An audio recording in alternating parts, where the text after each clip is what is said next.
Welcome to the Nutritious and Delicious podcast. I'm your host, Bethany, and I've been in the health and wellness space for over 18 years now. As a previous health nurse and a certified holistic nutritional consultant, I help clients with their hormone health, fertility, and family health. Join us on this journey as we connect with experts from around the globe, sharing their insights and personal stories along the way. So I'm really excited, everybody. We have Naomi back here today. So Naomi has been on the podcast before, and I'm really, really excited to talk to her. So welcome, Naomi. Thanks for having me. Yes, so I'm super excited about this one. This one is going to be a great one for the show today. And we have a lot of listeners who struggle with fertility and everything. So I'm going to introduce Naomi first to our podcast, if you guys haven't watched the show before and seen her on the show. So Naomi Woolfson is of Embrace Fertility. She is a trauma-trained therapist specializing in supporting women emotionally and energetically to conceive, carry, and birth the babies they long to hold. So I love that about her. So today, the podcast, this one's going to be a bit of a different one, but this one is all about trying for baby number 2 or number 3, the truth about second infertility and mindset. So I really want to find out from Naomi, basically, like, what's going on out there and like what she's kind of noticing and everything. So for you, in your experience, how has this conversation around fertility and family building really evolved over the years, especially when it comes to like secondary infertility? And sort of maybe we can break these down into a couple different questions, but like, what major shifts are you seeing in like the women and couples approaching this stage of life? I think the main difference is, and it's still really tough out there, but a lot of people have, if someone already has a child or a couple of kids and they're trying again and it's Mm-hmm. not working, the there's not as a huge amount of sympathy when you're going through it the first time, but less Yeah. sympathy that there's, and a lot of that people are putting on themselves. They're like, I should feel really grateful because I already have a child, I already Mm-hmm. have children. So they have that guilt of wanting more, that when you're going through primary, you obviously don't have that. You just Right. have kids, it's not happening, so you're dealing with the grief of that. Whereas with secondary infertility, we've got this extra emotion that we're throwing in there of maybe I should be happy with what I've got, and maybe even friends and family members are Mm, saying to them, or even doctors are saying, "We already have a child, so maybe you're only meant to have one child." Just be right. grateful for what you've got. And that's really difficult because if you know that you want 2 children, 3 children, how many children it is, that desire is still there. And Yeah. so you're basically feeling guilt for what you desire, and then you can feel shame that comes in as well. So we've got this sort of whole extra mixing pot of negative emotions that we're dealing. Right. It's almost like I hear when you're saying that, like you're kind of being ungrateful, like in a sense of like when you're being told by society, like you've already got that, like at least you're not in that position of like somebody that doesn't have any children. Like you've already got what you've got, like just be grateful for it, Like it sounds a lot like that. That can get really hard, I think, for people. And do you notice in terms of the secondary infertility, like is that sort of a newer thing that's come up, maybe that people are maybe waiting later to have maybe an extra child, or they've got a new relationship? Like, is that kind of like evolved? Have you noticed that? I think in general, people are starting their families later. Yeah. So, especially if your first child came quite quickly. So I work with quite a few women that their first child, no problem at all. Maybe got pregnant within the first 6 months, no problems, no miscarriages, just had a baby. So then they obviously assume, oh, if I want a second one, as soon as we're ready, then we'll try. So Right. sometimes there is maybe waiting that 2.5 year ideal gap before starting to try again. And then if it's not happening straight away, or maybe people are getting pregnant but then Hmm. miscarrying, that age gap is then getting bigger and bigger and bigger. And Right. so that again is putting that additional pressure on, that when it's primary infertility, you will maybe feel like you're getting left behind if your friends and family are sort of getting pregnant, having babies.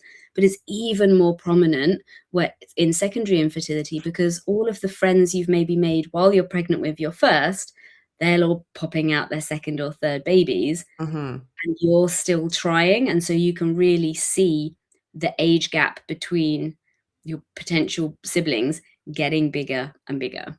Right, yeah, and then again, I can imagine that would be coming from a place of people like, "Well, aren't you guys like, don't you wanna have a smaller gap?" Or, and I noticed that in society too, is that sometimes maybe again, it could be a career thing even, like, it just popped into my head, but, like, it could be that maybe you had a first child or a second child, and then you had your career, and you're like, "Okay, now I've got a bit of stability, I'm gonna start doing my career. I want that time to sort of, like, get my feet on the ground with, like, what I wanna do or go back to school or whatever it is, or even just enjoy my first child or 2 that I have, and maybe it was intense because again, when you have children back to back, I did as well.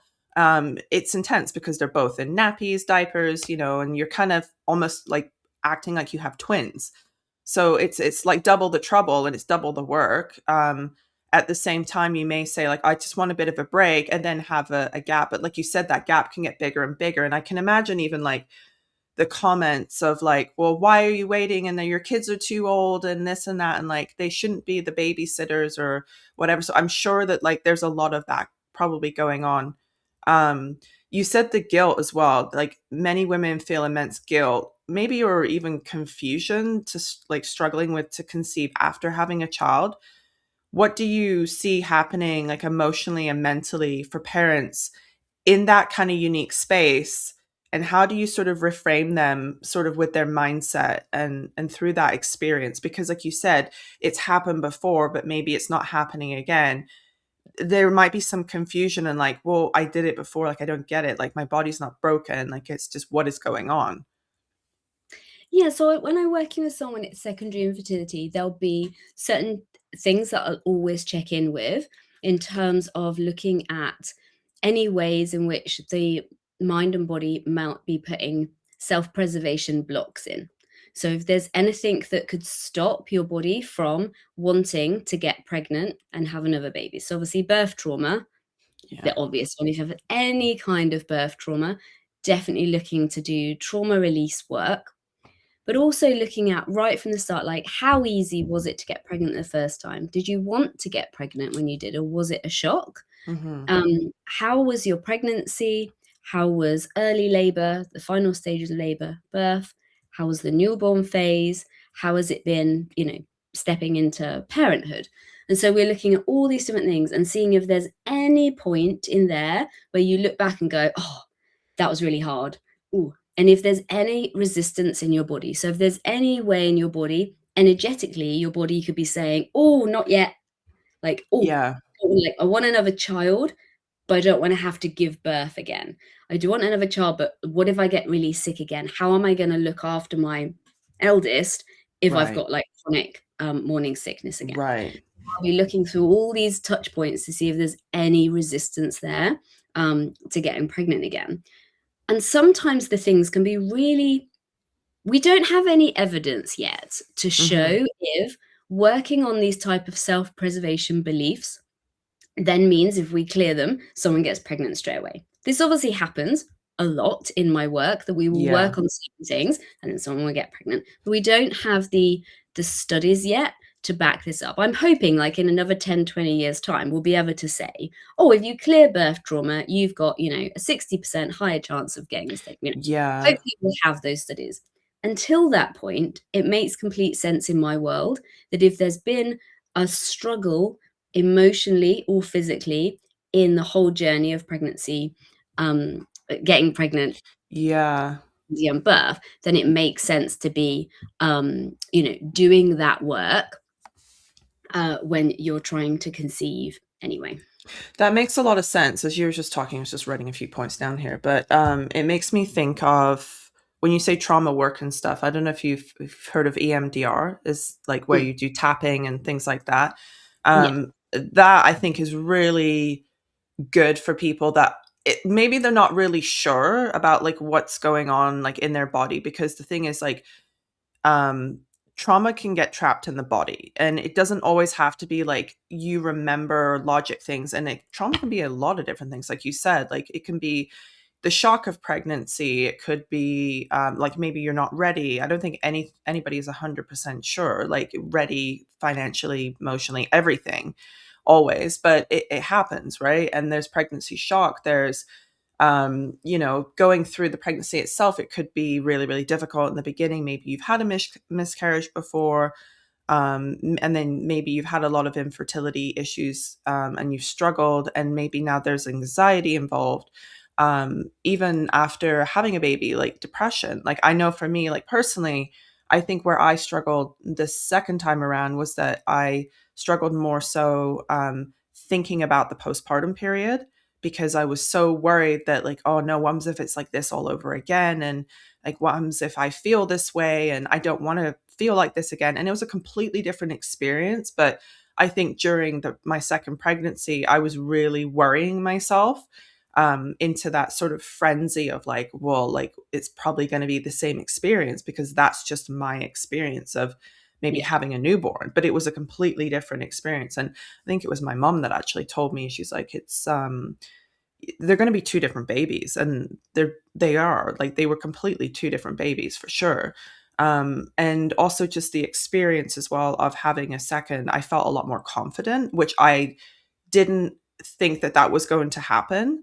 I felt like, I think I had more confidence having my first, in a sense. Like when I had my first, I thought, oh yeah, like played with dolls, like I know exactly what I'm doing. Used to babysit all the time. Like I just had that like mom nature in me. And I think when I had my first baby, I didn't realize the needs and the demands were really, really high, and it was just nonstop. And I thought, oh my goodness, this is not what I thought.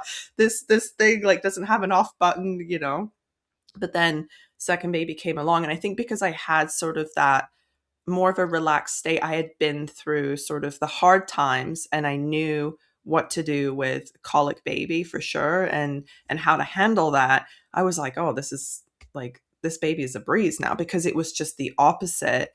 And I was sort of like, why aren't you crying? Like I put you down and you're like, Yeah. why? Like what's wrong with you? You're not crying. Like there's something going on. But just a very different personality, and just more of a relaxed, like cry if you're hungry and things like that. But I think what happened from myself was I was watching everybody else. And like, again, it's not, that's in the fertility space too.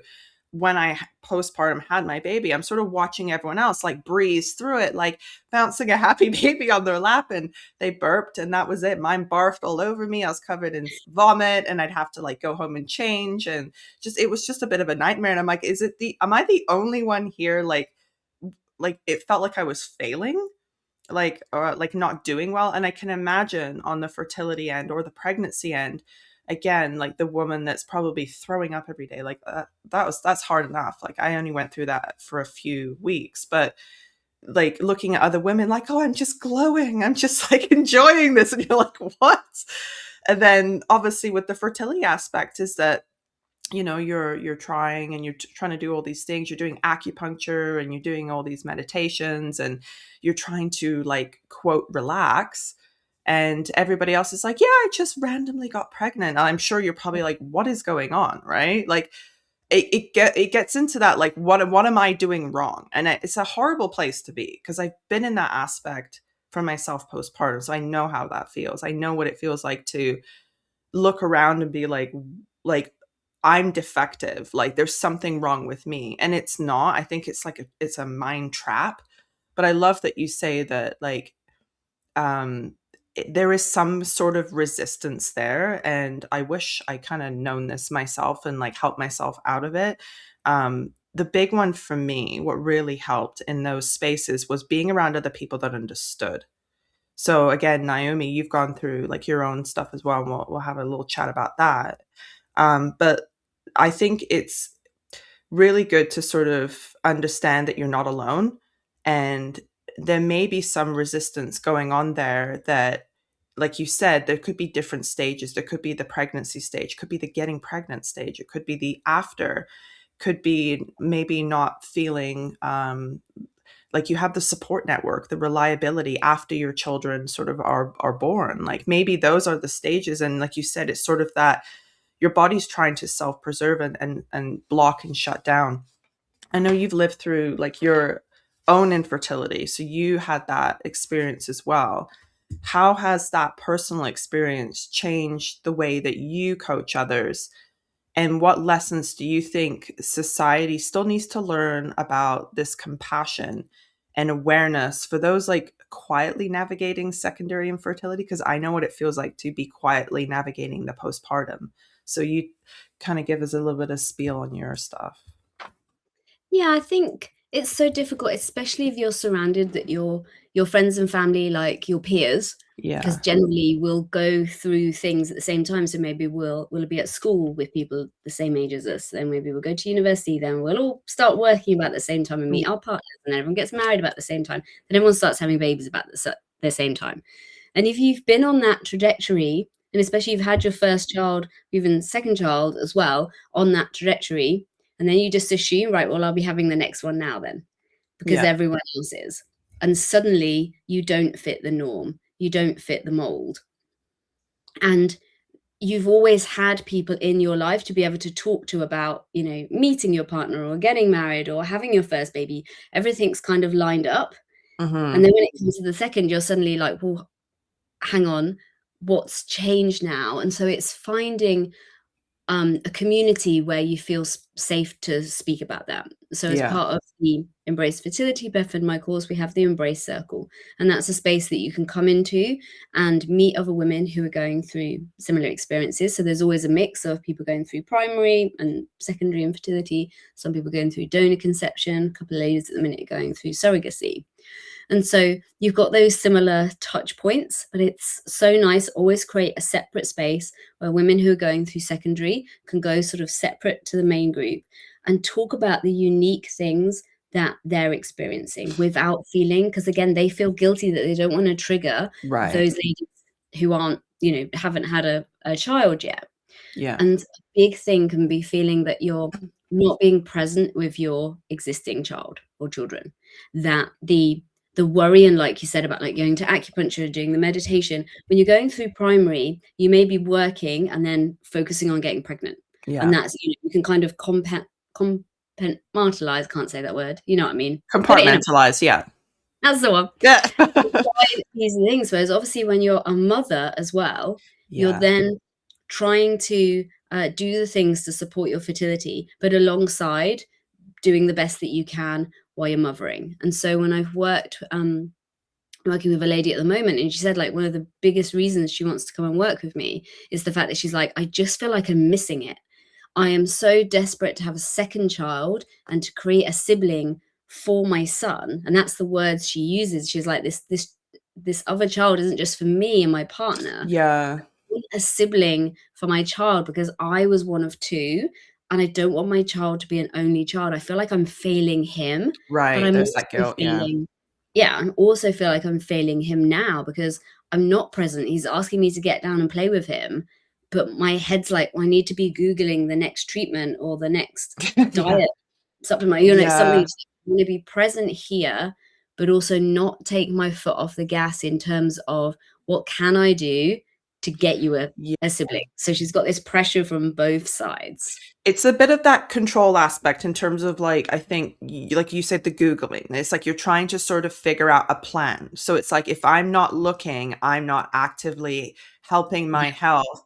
I'm kind of just ignoring like what's going on over here. And again, I think what you just said, there's kind of a three compartment now instead of like work and then my fertility, right? But then as well, you're trying to sort of be a mom and then probably going through that guilt as well of, well, I want to provide that for somebody else. That's a lot of pressure as well to say like, okay, well, I got that amazing experience. And it's hard. It's definitely hard because I do see that being I think a thing for a lot of parents is that I want to give my child the best, better than I got, or a different experience than I got, because I know that pain, or I feel like they're going to miss out. It's a lot more pressure though you're putting on yourself, and like you said, like it's really trying to sort of, how do you sort of stay active in also being a mom as well at the same time.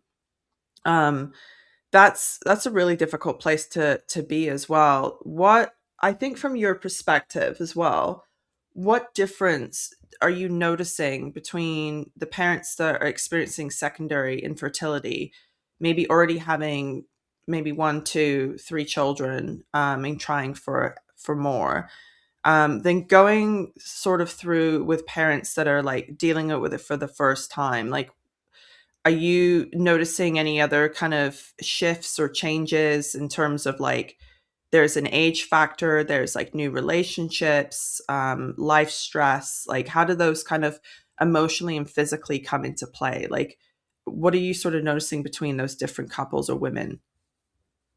I think definitely there's a huge amount of extra pressure when you're already parents. Hmm. Because even like, timing intercourse and having sex at the right time, With especially if children, you yeah. are trying when you've got like a 2 or 3-year-old Yeah. who maybe still isn't sleeping through the night, you know, maybe is needing you in the night, you're still very hands on in the Right. depth of parenting a young child.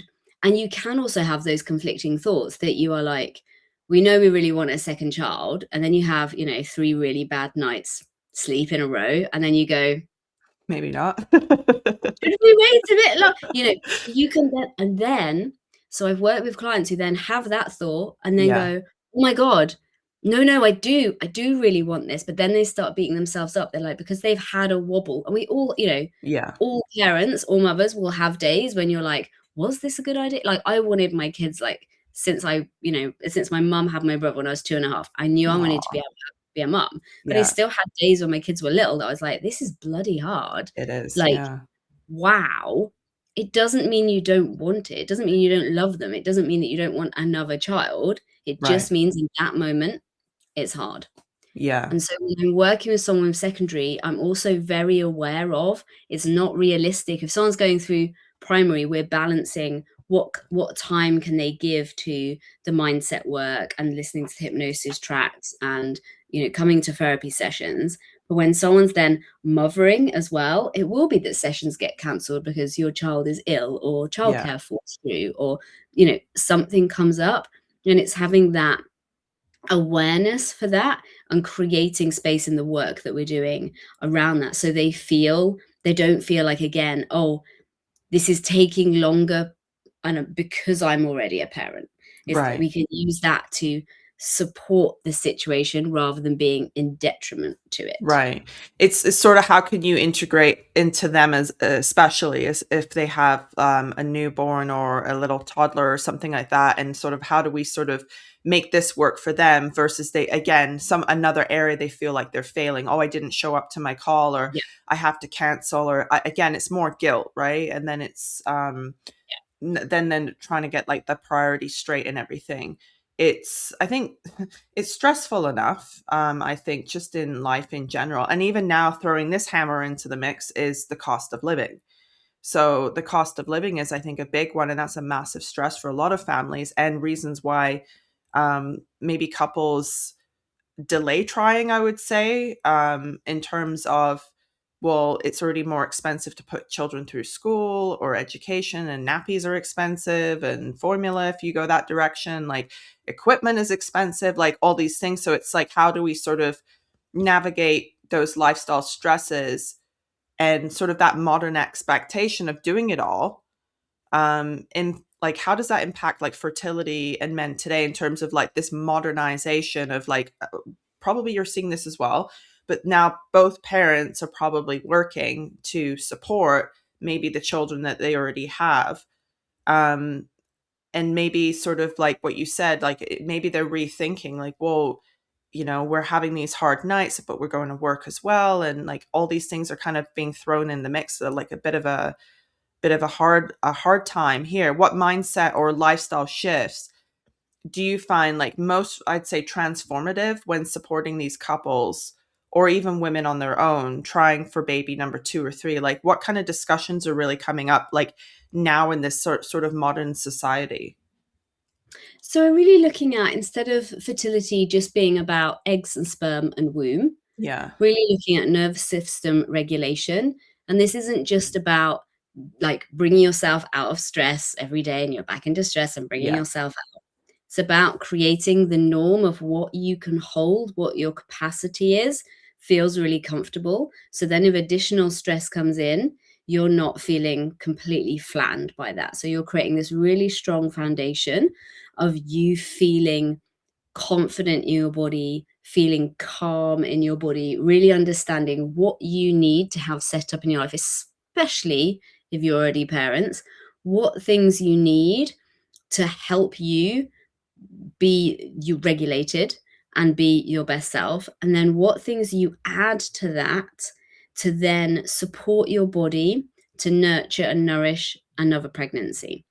Because especially if you are maybe you are trying again quite soon. If you've had your first later in life, maybe Mhm. you are trying again quite soon. Has your body fully recovered from being pregnant and giving birth the first time? Have you, have you been living on very little sleep, maybe for the past 2 years? Maybe your Mhm. diet isn't great. Maybe you're not feeding yourself. Maybe you're not exercising like you would because you're in the thick of new motherhood. So it's looking at these things. I think in terms of financially, just a note as well, especially if you got pregnant naturally the first time and you were fine, it's quite hard for people to then make that decision to move to IVF for a second, because Right. they're like, "Well, we didn't need it for the first. Do we need it for the second?" And again, you're always thinking about, do we invest in IVF or do we just keep trying naturally? Because if we do invest in IVF, that is less money for the family. And in essence, that Right. kind of is then less money for the first child. Maybe it means we're not going to have the holiday that we want, because Mhm. it's always, you've just got so many extra elements when it's secondary infertility. And so, yeah, looking at nervous system regulation, really looking at those beliefs and ensuring your mind and body are a full body yes to getting pregnant, giving birth, becoming a parent again. Because if there's anything in there that you're doubting and anything that's resistance, that's going to impact your behavior and impact the decisions you're making. So it could be if you're holding off and part of you inside is like, I'd really love another kid, but there's no way I want to give birth again. When it comes around to when you are ovulating, part of you might be like, well, I'm really tired, so maybe we just won't try this month. And it's not a logical decision. It's coming from part of you inside is petrified of experiencing labor again. So Mhm. what we want to do is ensure that your body is a full body yes, so that you can make decisions from logic rather than it coming from a place of fear or resistance inside. And is that kind of the work that you're doing with them, Naomi? Is like the hypnosis of like you saying the yes, so it's sort of like all these things combined. Do we have a yes for these emotions? Like, is that kind of what you lead them through? Yeah, and that's the idea of the embrace fertility method is we're doing so is leading you through 5 steps. First is comfort. If your body is stressed and tired, how are you asking it to then nurture and nourish a pregnancy? So we want to Mhm. first bring comfort to the body, then work through coping techniques so you can deal with the stress of trying to conceive, but also the stress of everyday life and parenthood. Mhm. And connection, deep connection with your body, reconnection with your partner, connection with your dream of having another baby. Then the clearing technique, so that's where the EMDR comes in, the EFT, the trauma release techniques to clear anything that's happened in your past, not just during the fertility journey, but anything else. So Mhm. one lady I worked with was experiencing secondary infertility, had a traumatic birth. So we're doing birth trauma release. And in that moment, it unlocked a sexual abuse trauma from when she was younger Mhm. that she had actually had no conscious memory of until that moment. It was like unlocked in her body. Mhm. So the birth had re-triggered the trauma from before, but not on a conscious level. But she had pain in her hips from when she'd given birth to her son, and she thought it was a like physical damage from giving birth. Right, I But in see. that, she released the birth trauma, released the sexual trauma that was linking to it. The pain in her hips and belly that she'd had for years lifted and went. And she Mhm. just thought that's how her body was now. Right. That went. Um, And so yeah, like you said, our body holds the trauma. We might not even be conscious of it, but these Mhm. are the things we're looking at. And I'm trained to be able to like be a detective and find these links, find these patterns, and we can kind of go down these trails and just we're basically rewiring the mind and body to say pregnancy is safe, is desirable, and it's okay to happen now. Because Mhm. most of the time it's not your body saying no, it's your body saying not yet. It's not Right. ready yet. But obviously, if you've been trying month after month and then the pressure starts building, then you start getting worried. Whereas if we can get the body to say, like, yes, this is okay for now, then we start to speed things up. Right. I think that's amazing. I think it's so important. And I don't think people really realize how much stress and trauma can really be held in the body, and your tapes, whatever you're saying to yourself, they can be massive, massive blocks. And I think a lot of people do look at sort of the physical aspect of, well, is it my age? Is it like the egg health? Is it the sperm health? Like it's not always down to the science of everything. And like, as you know, like it's how I relate it is like how I deal with people with like emotional eating. So we all kind of know that like you have to eat healthy, you have to exercise. Like it's like we all have this knowledge of, a certain age you got to get pregnant and all this kind of stuff. And like, you got to have a working, obviously, system. But at the same time, there's a lot of blocks that prevents us from getting there. Like the emotional eating is where I see that massively with people that yo-yo diet and that they're back up and down and things like that. And it's those tapes, it's those things that you say sort of unconsciously to yourself, and you're telling your body you're not safe. So you're therefore trying to sort of quell that feeling. And I can imagine with the infertility and everything, it's kind of very, very similar. And I love the fact that you have all those steps and stages. I think that is really, really helpful because there's so many people out there that like come to me and say like, I can't understand like why my hormones are acting this way. My blood work is fine. And again, it's all that like kind of science-based stuff.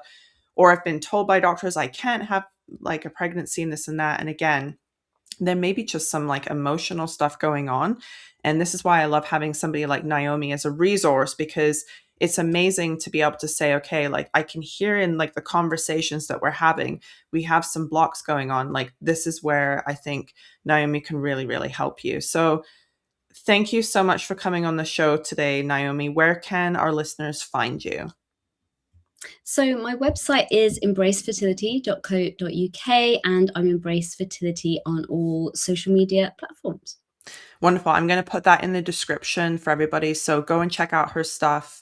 She also has a free class from Embrace Fertility as well on there. And the one last question I like to ask my guests is, what is one bucket list thing that you maybe want to do or that you've already done? So this cabin is my bucket list. So when I moved into this house almost 11 years ago, we had a really big garden and our back gate backs onto the Bluebell Woods. And I had this dream. I was like, I want to build a cabin and I want to have a window. So I show you, I want to have a window that looks Oh, into those woods. And so this dream came into reality last year. We finished building it in the September and the bluebells just started flowering last week. So it feels that a dream that has been for 11 years is now realized that I can have clients sitting here looking out into the woods, seeing the bluebells, and I just have this little sanctuary in the woods to invite people in, or obviously invite in mhm. on Zoom. Yeah, and I love that. Well, congratulations on doing that. That's absolutely gorgeous. And to have that beauty and that nature, it's so therapeutic. And it's always nice to have those spaces where you can feel really relaxed and everything. So good job on meeting those dreams for yourself. So thank you so much, everybody. Stay tuned for our next episode. And don't forget to like and subscribe so you never miss a show. In good health, everybody.